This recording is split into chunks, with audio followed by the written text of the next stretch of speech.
સુરતના પાલી ગામમાં 6 માળનું મકાન ધરાશાયી થતા 7 લોકોના મોત થયા હતા, જેથી જર્જરિત મકાનો જે વિસ્તારમાં છે તેને ખાલી કરાવવા માટે તંત્ર લાગી ગયું છે. સચિન સ્લમ બોર્ડના રહીશોને સુરત મહાનગરપાલિકા તેમજ ગુજરાત હાઉસિંગ બોર્ડની કચેરી સુરત દ્વારા કલમ 264 અને 268 મુજબ જર્જરિત થયેલા મકાનોને તત્કાલ ખાલી કરવાનો આદેશ આપતા સ્થાનિકોમાં રોષ જોવા મળી રહ્યો છે.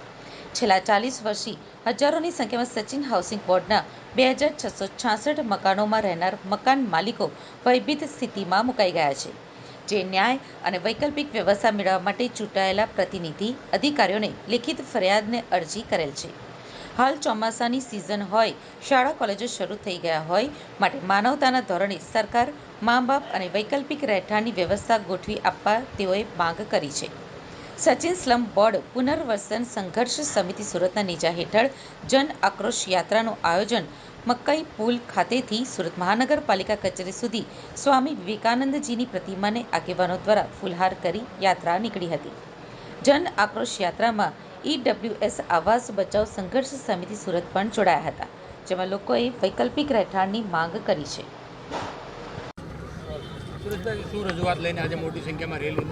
આજે સચિન સ્લમ બોર્ડ પુનર્વસન સંઘર્ષ સમિતિ અને EWS આવાસ બચાવ સંઘર્ષ સમિતિ સુરતના સંયુક્ત ઉપક્રમે મહેરબાન મ્યુનિસિપલ કમિશનર સાહેબને રજૂઆત કરવા અમે લોકો મોટી સંખ્યામાં જઈ રહ્યા છે.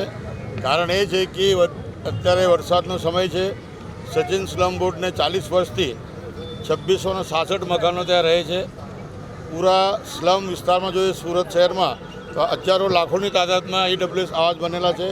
એમાં ગૌતમ બુદ્ધ નગરથી લઈને તમામ નગરોમાં પાપડી પડી રહી છે અને મકાનો એકદમ સ્ટ્રક્ચર ડાઉન થઈ ગયું છે. બનાસમાં 750 મકાનો છે, એમને ડાયરેક્ટ કોઈપણ વૈકલ્પિક વ્યવસ્થા કર્યા વગર તોડી પાડવાની વાત મહાનગરપાલિકા કરી રહી છે.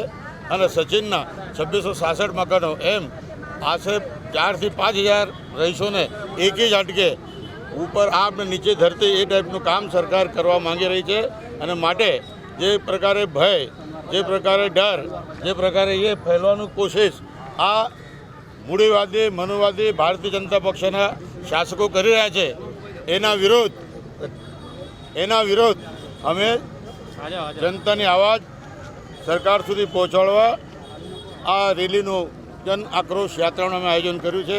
અમારી માગણીઓ છે કે વિના વિલંબે આ લોકોને વૈકલ્પિક વ્યવસ્થા ગોઠવી આપવામાં આવે.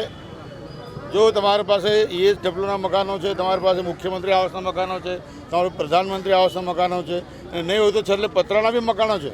અમે લોકો ધારાસભ્ય શ્રી સંદીપ દેસાઈને મળ્યા, સાંસદને કેન્દ્રીય મંત્રી શ્રી CR પાટીલ સાહેબને મળ્યા, આ 4 દિવસ પહેલાં કલેક્ટર સાહેબને મળ્યા, પરંતુ કોઈએ પણ પાકું આશ્વાસન અમને આપેલ નથી. અને માટે આજે આ મોરચા દ્વારા અમે જઈ રહ્યા છે. અને અમારી માગણી પરથી જો સરકાર આ કાળા કાન કરશે તો અમે લોકો જેલ ભરો સુધીનું આંદોલન કરવા તૈયાર છે. કેમ કે આજે આટલી કારમી મોંઘવારીમાં આ લોકો જશે કા? ભાડાના મકાન મળતા નથી. કાલે હું આંદોલન ગયો હતો રાત્રે 12 વાગે, તો ત્યાં અમે જો એટલી ભયાનક પરિસ્થિતિ આ સુરત શહેરમાં રહેનાર લોકોને આવી ગઈ છે કે જે ઉપર આપ ને નીચે ધરતી આવી કન્ડિશન આ 5 થી 7000 મકાનોની જો સરકાર કરશે તો એના પરિણામ ભારતીય જનતા પક્ષને અને એમના શાસકોને ભોગવવા પડશે. બેન, આપનું નામ? જી, મારું નામ પ્રતિમાબેન બોરસે છે.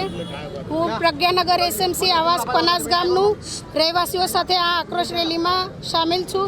કારણ કે આજે ઘરની સમસ્યા છે, આ વરસાદનો મોસમ છે, તો બધાના આંખમાંથી આંસુ નીકળતા છે. કારણ કે લોકોને કંઈ મદદ મળી નથી.